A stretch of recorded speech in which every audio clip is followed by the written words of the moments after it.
Hello everybody, welcome back to another video, and in today's episode we are going to be taking a look at a Windows 10 to 7 transformation pack. Now this one here is made by I'm Sword Queen, and it's over here on DeviantArt, and it's Windows 10 to 7 transformation pack, and this works for 21H2 all the way till 22H2.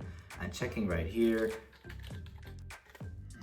we are currently running Windows 10 22H2, and I'm gonna link this down in the description, and today I'll show you guys how to install this. So all you have to do is open up the link, and then you have to just scroll down because the download link is over here.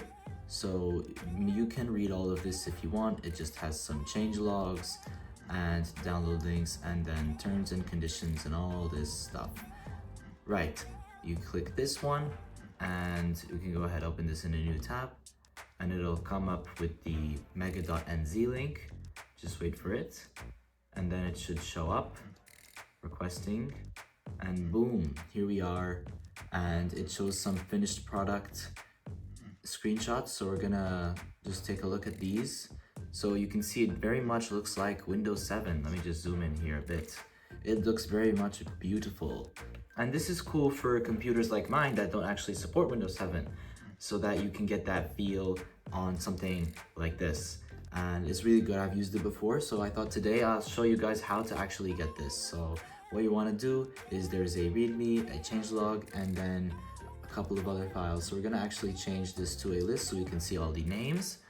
And here's the transformation pack exe, and we're going to go ahead and just click this download button right here and do a standard download, and boom, the zip, because this is all one zip, we got everything in here, and all you have to do is just wait for the download to finish. So I'll be back when that's done. Alright guys, we have it downloaded here. Gonna go ahead, click on the zip, and you can see it's all in this folder. Drag and drop it wherever you want. I'm just gonna extract it here. It's gonna be relatively quick, and now we can just close the Firefox or your browser window and let this finish copying the files, which should be soon. And then if you want, you can delete this zip folder, open up the extracted folder, and open install transformation pack.exe. So we're gonna go ahead and then we're gonna go ahead, take a look at the readme first. Make sure you read and understand everything, and you can see some system requirements such as have 5 gigabytes of space on your hard drive. And then you have to update Windows fully. So I actually did that when I fresh installed this Windows 10 22H2. Stages 2 and 3 will take some time, let it do their things. Some options are EN/US only and might not be translated to other languages, so this also will depend on your Windows language. Legacy UAC will break authentication prompts, so I'm not really sure what 100% this means, but it might break some stuff. It's just a warning. And there's a redirection to the control panel isn't complete like it is on 7, so you can just read more stuff, and then Chrome browsers and stuff that make it look like old browsers. So there's actually other things, other projects that make Firefox look like old things, like old Firefox, old Chrome, old Internet Explorer. So yeah, and then also if you have revert a plus something, then run this. So just make sure you read that by yourself, just so that you know, and then you're gonna go ahead and open the transformation pack exe. Smart screen is gonna complain, just click run anyways, and it should open up. Click yes on the UAC prompt, and see if you get an error like this. That means you'll have to either update Windows, or if you know there are no updates and your Windows update's bugging out like mine is for some reason, then you can choose to continue, or you can choose to close and go ahead update once more. So with that knowing, you can just click yes, and boom, it's gonna open up over here. Right, we're gonna click transform now, read all the terms and conditions, and then when you're done, click agree, click next, and you can actually get some options. So you can get this Windows 10 one or Windows 7, and I'm actually gonna click Windows 7 Home Premium, and I'm pretty sure if you had Windows 10 Pro, it'll show up with Ultimate. So let me actually just upgrade to Windows 10 Pro right now to test that out. I'm gonna be updating to Windows 10 Pro, so it's preparing for the upgrade, and then we'll be able to check if it will actually change the branding from Home Premium to Ultimate, because I think that is a thing in this transformation pack, which is pretty cool. So it actually matches your Windows 10 edition that you have. Alright, now I am back with Windows 10 Pro, and you can see they actually give us two options. The other one I did not remember, but it makes sense. It's Windows 7 Professional right over here, or you can put Windows 7 Ultimate. Now I have a soft spot for Ultimate, so I'm going to use that. And then you can check your preferred ribbon, which is Windows 7's ribbon or Windows 8 ribbon, the developer preview. So I'm actually going to keep to the Windows 7 style, and then you can select your preferred start menu. This one isn't available yet, pretty sure. And then start as backlist files says it requires payment after the trial period is over, so keep that in mind. So then I'm just going to click next.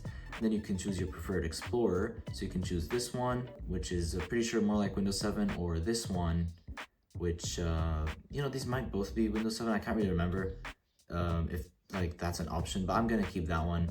And then choose the color options you want to keep. So you can remove automatic, remove chocolate, or keep both options. So I'm actually going to keep both. And that I think adds on top of everything else. Now I don't know about chocolate where that comes from, but it's there, so why not? And then here's some more customization options, which is really cool how customizable this is. So you have some on by default, or you can actually turn them off if you want. So Windows 7 user accounts page, it shows you somewhat broken. So I'm gonna turn this on. And then scrolling down, you can see other things like Windows 7's calculator, games, gadgets, task manager, installing the media center, changing the WinX menu to Windows 7's layout. So WinX actually is opening this up. And then we'll come back. And then the basic theme in the UAC and login screen, because actually this is faithful to Windows 7, because technically when you open UAC, I'm pretty sure, I think I'm correct, where it'll actually be on another account, not your account. So that's why the theme is different. So you can turn this off and have arrow in that, but I'm keeping that on so that it's actually like the original. So you can install the XPS viewer, which you can turn off if you don't use, but I'm keeping it on for the accuracy. And then you can use the legacy UAC, which, you know, the Windows 10 one, I'm actually gonna use the Windows 7 one, but you see two notices. So somewhat broken and partially localized. So it says that it'll only work in the ENUS, which we saw in the read-only thing, and then revert Windows panel, the control panel redirects, use the Windows 7 network flyout. So instead of getting this whole Windows 10 thing that shows up there, we'll get the Windows 7 style one. And then patch MMC icons, which will trigger UAC more than usual, which I'm actually not gonna do that, even though more faithful to the recreation. I don't know I'm gonna see this. In fact, I could disable XPS viewer, but I mean, why not? That's something small. This triggers UAC more than usual. That might affect me, so I'm not gonna do it, but you guys could, because it's customizable. And then you can see Security Essential icon for Windows Defender. So instead of the security thing, you actually get the Security Essentials icon. And then you can see Windows 7 accessibility tools, which is somewhat broken, but why not? We'll turn this on. And then this is the best part, which is off by default because of how it can be broken, but Windows 7's logon screen. So instead of this Windows 10 logon screen where you can pull it up and it shows this, it'll be the Windows 7 logon screen, which is awesome. So I'm definitely turning this on, but you can see somewhat broken and partially localized. So you can change it, and it's a last chance to change these settings, but you can also, pretty sure, either change them later or uninstall and reinstall. And I'll show you guys how to uninstall later as well. So transform, and you can see it's doing a bunch of stuff. And I think this is the part where you just let it do its thing, and we're gonna go ahead and do the time lapse, of course. So I'll see you guys when this is done.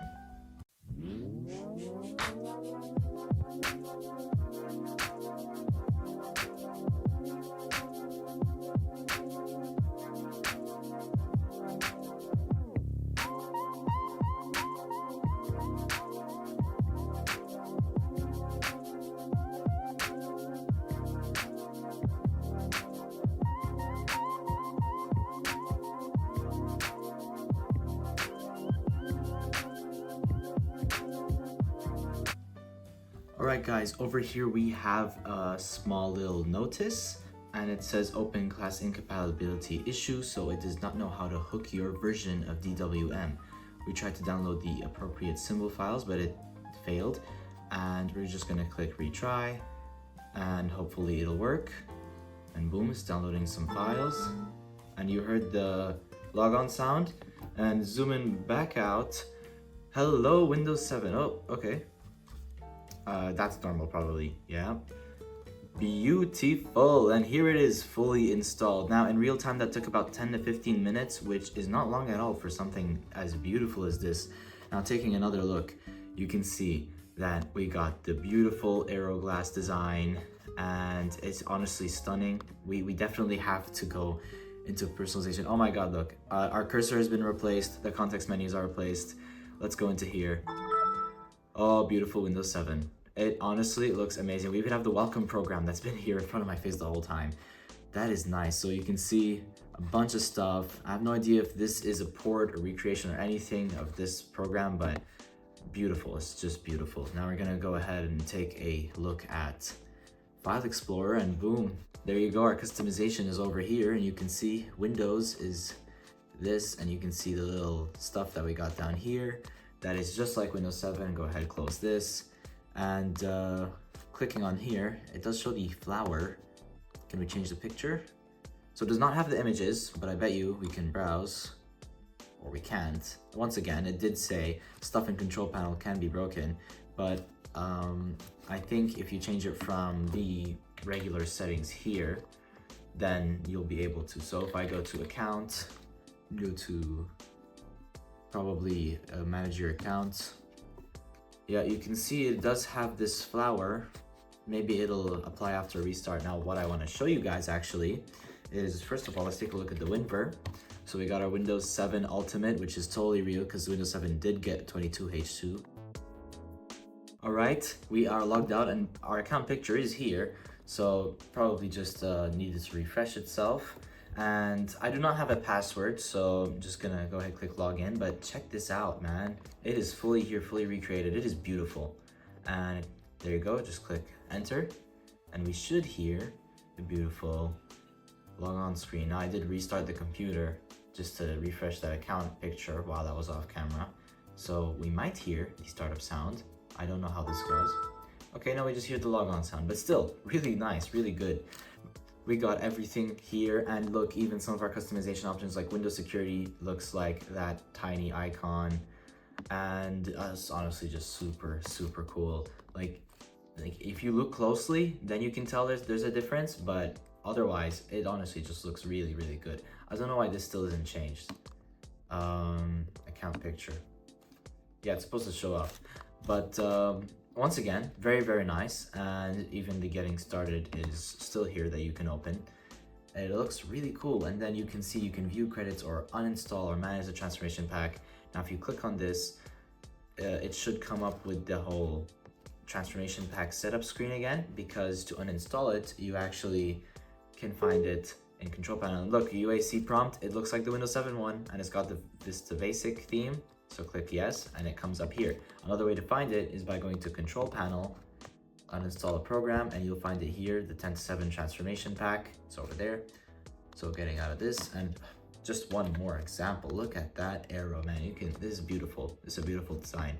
So you can see you can revert to Windows 10 and remove everything, or you can remove the backup system files and delete the uninstaller. So you can, if you're 100% sure you want to keep this Windows 7 theme, you're never going to uninstall, you're never going to do anything with the Windows 10 again, like the Windows 10 theme, you can remove those files and clear up some space. But I wouldn't do that if I were you. Let's say an update came out that you want to install, it's best to remove it all and then do the update and then install it back, just so that things don't break. So just once more, you can also configure, but by running the installer again, you cannot use the uninstaller to configure the transformation. So let me go ahead and open the installer, which I have in the 3D objects folder. So I found it here, 3D objects, and we're gonna run the installer. So it should come up once again, Windows 7 UAC, click on the yes, and configure the installers right there. You can go ahead, change all the options you want. You can see a lot of these things, remove some of these things, and then apply. So since I've got everything done over here, I won't need to do that. Everything so far is absolutely beautiful, absolutely finished, and just stunning. And one more, let's take a look at some of the other things like the games. I mean, XPS Viewer is here as well that we installed, but the games, man, they're all here. Oh, you can find a lot of stuff like the Sync Center and a bunch of these old applications. Tablet PC is insane. Why is this here? I don't know if this came with this or not, But let's take a look at the games. So we got all the games, well, all the lovely Windows 7 games, and this is definitely and a lot of our childhoods. Purple Place, very nice. And other things, of course, like the classic Minesweeper from Windows 7. Yeah, I'm advanced. Fun noise. So, checking it out, just one more thing before I end the video. I want to show you guys a couple more stuff, like the sounds are really cool. That's me replugging my keyboard in. Something else is we also have the Control-Alt-Delete screen that has been replaced, and it's cool. You got the old task manager, which is very nice, very nice. And I actually did hear the startup sound when restarting, so I'm gonna try and show it to you guys once again. And the shutdown sound, of course, is there too. So we got this whole thing just completely working, and let's turn it back on. Just give it a moment. And we're gonna see, it's actually gonna play the startup sound and the login sound once we go into my account. So just come on, load. Unfortunately, we don't get the Windows 7. It cut off there, but last time it did play in full. Yeah, let's just log in and boom, we got it. So last time it did play in full, I don't know why on camera and how it decided, oh, let me cut off. But yeah, that's just what I wanted to show. But now we can end the video. It is indeed all here, and you get the whole arrow and you get the Windows 7 experience. It's not like 100%, but it's definitely that 99.9%. It is absolutely amazing on what like you can do with this, and it's just super, super cool. So good job, I'm Sword the Queen, and good job anybody who contributed to this project, whoever made or helped with the files and programs used for this project. It is absolutely amazing. We got all the sounds and stuff, we got all the menus. It is great. So without further ado, guys, thank you guys for watching. Comment, like, and subscribe, and I'll see you guys in the next one. Goodbye.